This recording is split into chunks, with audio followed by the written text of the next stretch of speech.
grateful, recovered addict, alcoholic, scumbag, whatever. And this is my main man, Monty, your neighborhood dealer. And that's a fact, dude. Ever since I've known this guy, he's been dealing hope. He's been promoting what he believes in, what has got him where he's at today. And I highly respect that. This man is not embarrassed by his God, you know. And not only has he been consistent with what worked for him, he's growing in that spiritual walk and, you know, helping others. You know, we do a panel and things like that. So not only does he keep real what he has already been doing, he's stacking on top of that. And he keeps showing up and he keeps helping other people.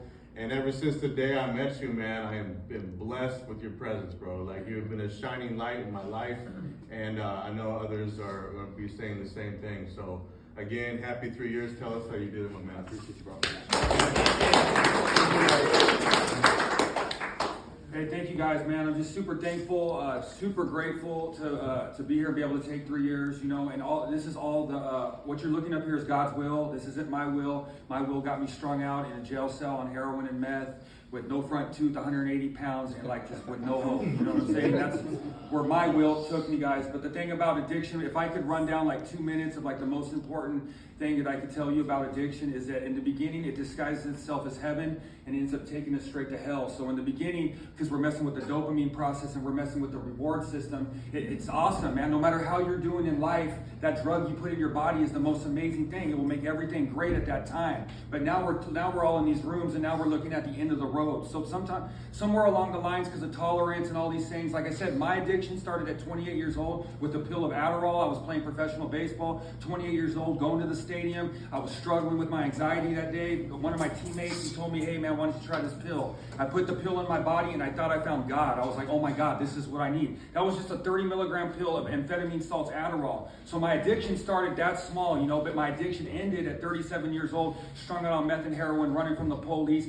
And because of the grace of God, like the worst day of my life has now been the most powerful day of my testimony. And I've been able to turn my life around because of the grace of God. That's the only reason. But what happens is we start to obsess over our addiction because in the beginning it was so awesome and it was so fun and it was so great. And in the beginning, so we create this obsession. So then when we try to get sober, we have what we suffer from. It's called the obsession of the mind. And it continues to try to play only the good times. It plays like maybe the first 2 or 3 years that you were getting high. It never plays back the last year that you were getting high. And you will continue to obsess over it and it will continue to minimize your relapse until you will start to talk yourself into going back out there. And then the minute you put the drug in your body, it will now maximize your relapse and now you'll be off and running again. So we activate what's called the allergy, which is called the phenomenon of craving. And then you end up, I can't stop until like I'm in the back of a cop car or like I'm in some institution or thank God I'm not dead because there's fentanyl out there, guys. And when you're hearing stories about people that are putting out lines of cocaine and they're dying because it's laced with fentanyl, or you hear about a homeless camp over here that they bought a sack of dope and all of a sudden like 4 of them died because it had fentanyl. Like now we're dealing with the silent killer, guys.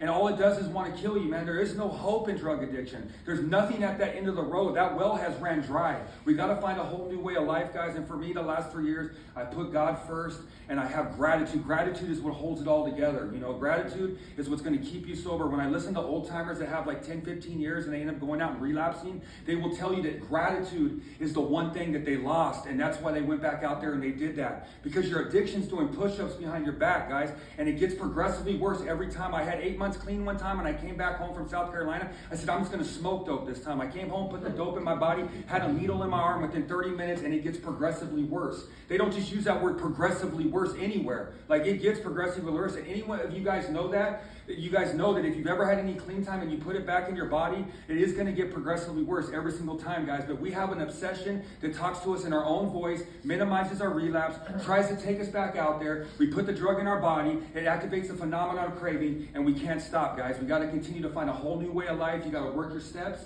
and they will get you your integrity back. So now you'll be able to live life. So when I wake up in the morning, I get with God, guys. But I have faith for my future. I don't future trip no more because I have faith. And if I attack the moment with good intent, then my future should be taken care of because all we have is the moment. I don't stumble on nothing behind me because that's the past.